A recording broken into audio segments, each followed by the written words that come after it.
Holy fuck, look at this man. Dembele's well on fire. He won the Player of the Year winner. Fucking, he won the FW, Football Writers Player of the Year award. He got the top goal scorer. Rookie of the Year. Fucking Writers Young Player of the Year. And he was also named in the Scottish Premier League Team of the Year. Fucking crazy. An amazing season there from Moussa Dembele. And you see everybody in that team was made up from the top three players. Top three teams even. You've got 6 Celtic players in there, 4 Aberdeen and 1 Rangers player in Mateo Niels. I don't know, is that about right? I think maybe Joe Lewis. Don't think, maybe you can't deny that. Joe Lewis probably deserves his place. What about the defence? I thought maybe there could have been a place there for, I don't know. Well, Danny Wilson did have a good, but Effie Ambrose, can't complain that he's in it. You've got Sinclair, you've got Roberts. I don't know, probably about right. I mean, that's probably a good a selection as any. It'd be a decent team, but there you go, guys. Just thought I'd show you some of the actual. And it looks like Hibernian, they're going to be in the Premier League again next season with a 3-1 win, aggregate win over Inverness Califiscal. So Inverness Califiscal are also being relegated. Maybe we should check out their team for a few maybe cheap players, I don't know. And in the Scottish Cup, Ayr beat Kilmarnock in the final. Pretty crazy. So Ayr United are going to be in Europe. I'm kind of disappointed with that. I mean, I think I would love to have 2 Scottish teams in the Champions League by 2018, 2019. So we need to have a really good year next season in the coefficient in the Europe, and I just don't see Ayr doing that. I mean, I think they're in League One, for God's sake. Well, I think they got promoted actually. Did they get promoted? Yeah, I believe they probably are going up. But have they got a team that's capable of doing anything in Europe? I doubt that very much. So yeah, it is what it is. Ayr United, they're going to be in. Oh, they are. They're 8th in the Ladbrokes, so they must have got promoted. Yeah, they're going to be in Europe. Fuck, I wish them well. I hope they do well, but I don't think they will. But congratulations for them winning the Scottish Cup. Did they deserve it? Well, let's see. Who did they beat on the way? They got to the final of the Betfred Cup quarterfinal as well, so that's not too bad. Challenge Cup, they've done alright in that. Look at that. Beat TNS in the 4th round. Beat Rafe in the quarters. So they beat Fraserburgh 4-0 in the 3rd round of the Scottish Cup. Easy win there. Then they beat Ross County. So they did beat a Premier League team. Albeit Ross County have been pished this season. They got relegated. They were terrible. So maybe not, that wasn't too impressive. Then they beat East Fife. So I mean, in the 5th round. Challenge Cup looks like that. So they actually made the final of the Challenge Cup as well. They beat Inverness again, another Scottish Premier League team. So they lost the Challenge Cup final to St Johnstone. St Mirren in the final of it. Then they beat Hibernian in the Cup semi-final, and then they.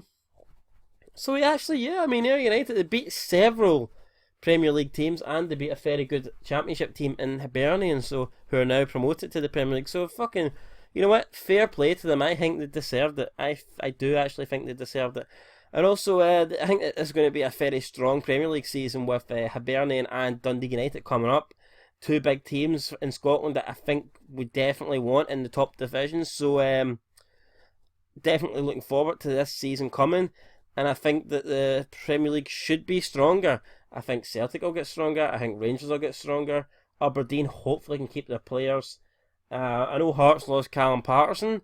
I don't know if they're going to plan on. I don't know if they're going to lose anyone else. But they did disastrous second half of the season last year. So hopefully they'll do better this season as well. Will Partick Thistle be able to keep their momentum going? And how will Hibernian and Dundee United do? So I don't know, but I think this season in Scottish football could be a really strong season. Oh, and they've finally done it. They cannot get past the quarter-final stage in real life, but look at that. In Big Football Manager, Paris Saint-Germain has won the Champions League, defeating St Johnstone, fuck's sake, no.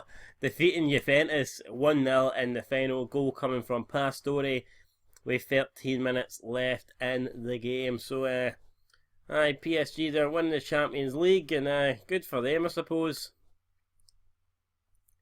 Let's have a look at their team, who they got. Marquinhos, got a solid team actually. Very good team. Not surprised. Probably should do better in real life. They were robbed against Barca there recently, so nice to see a new winner of the Champions League though. And yeah, fuck. Celtic, what's this? Celtic have been given 6.51 million from Champions Cup television revenue. Fuck, that's good. Any of the Champions Cups? Hold on, let me just check the finances of a second quickly. Let's do this. Overall balance 19 million, so we're doing alright here.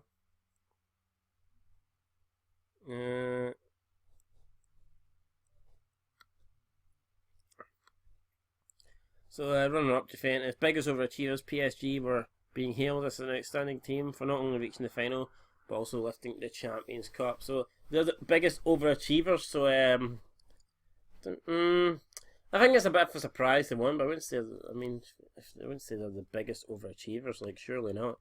Biggest underachievers, FK Answer. It was competition forget who will hopefully went out of S second qualifying phase. Best match was TNS.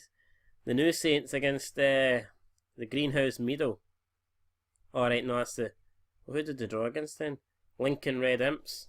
Top goal scorer was Harry Kane for Tottenham, 10 goals. Top assists was David Nels for Ajax, and the highest average rated player was Andre Helland from Rosenborg. So